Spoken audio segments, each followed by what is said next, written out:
یہ بھی ہمارے ہاں بہت بڑا المیہ ہے کہ قبر والوں کو ہم مٹھائی کھلانے جاتے ہیں، قبر والوں کو مٹھائی کھلانے بھی جاتے ہیں قبر والوں کو، اور پیسے بھی دینے جاتے ہیں قبر والوں کو۔ ہمارے ہاں دیہات میں ایک جگہ پہ کسی بزرگ کی قبر تھی۔ بزرگ تو یہ نہیں کہتے نا ہمارے مرنے کے بعد ہماری قبروں پہ پیسے رکھ دینا، ہمارے مرنے کے بعد ہمیں مٹھائیاں کھلانے کے لیے آنا۔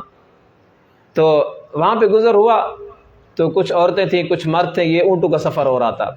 یہ مجھے اس بندے نے بتایا جس بندے کے ساتھ واقعہ پیش ہوا۔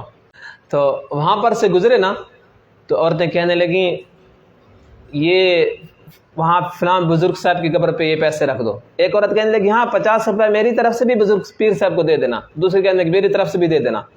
اب جو بندہ لے جانے والا تھا نا وہ بڑا سمجھدار بھی تھا اور لالچی بھی تھا، اگرچہ میرا عزیز اور میرا قریبی ہے۔ وہ جانے لگا نا تو ان سب سے لے لیا اور کہا ہاں اے فلانی میں 50 روپیہ دینی پئی، جیب میں ڈال دیا۔ یہ فلاں ماں آپ کو 50 روپے دے رہی ہے، اپنی جیب میں۔ ہاں پیر صاحب یہ فلاں عورت آپ کو 100 روپے دے رہی ہے، اپنے جیب میں ڈالیے۔ ادھر سے آواز دے رہا ہے کہ فلاں عورت آپ کو دے رہی ہے، جیب میں ڈال۔ بہت اچھا کیا، کرنا بھی اس طرح چاہیے۔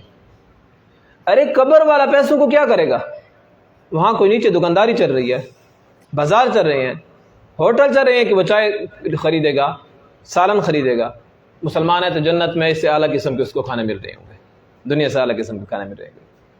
تو یہ ہمارے یہاں رواج چل پڑا ہے، قبروں پہ ہم مٹھائیاں رکھ کر آتے ہیں۔ گھر کے اندر بچے بھوکے ہوں گے، باپ بھوکا ہوگا، اے پیر سے کو حلوہ کھوا مڑ گیا ودے۔ گھر کے اندر دال کھا رہے ہوں گے، اے پیر سے کو کوکر ڈیون گیا ودے، لیلا ڈیون گیا ودے۔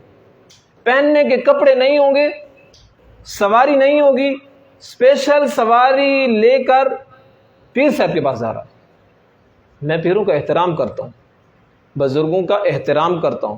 ہم ان لوگوں میں سے نہیں ہیں جو بزرگوں کو آڑ بنا کر اولیاء پہ طنز کریں۔ ہاں بزرگ اولیاء ہمارے سروں کے تاج ہیں، بڑی بڑی ہستیاں گزری ہیں، لیکن ان ہستیوں نے کبھی بھی یہ نہیں کہا کہ ہمارے مزار پر مرغے لے آنا، ہمارے مزار پر بکرے لے آنا، ہمارے مزاروں پر قبروں پر مٹھائی کے ڈبے لے آنا، کسی بھی بزرگ نے نہیں کہا۔ اور نہ ان کو اس چیز کا فائدہ پہنچتا ہے۔ آپ خیرات کر کے ان کو ثواب پہنچائیں، کسی مدرسے میں دے کر، کسی یتیم کو دے کر، کسی مسکین کو دے کر، کسی بیوہ کو دے کر اس کا ثواب ان کو دے دیں۔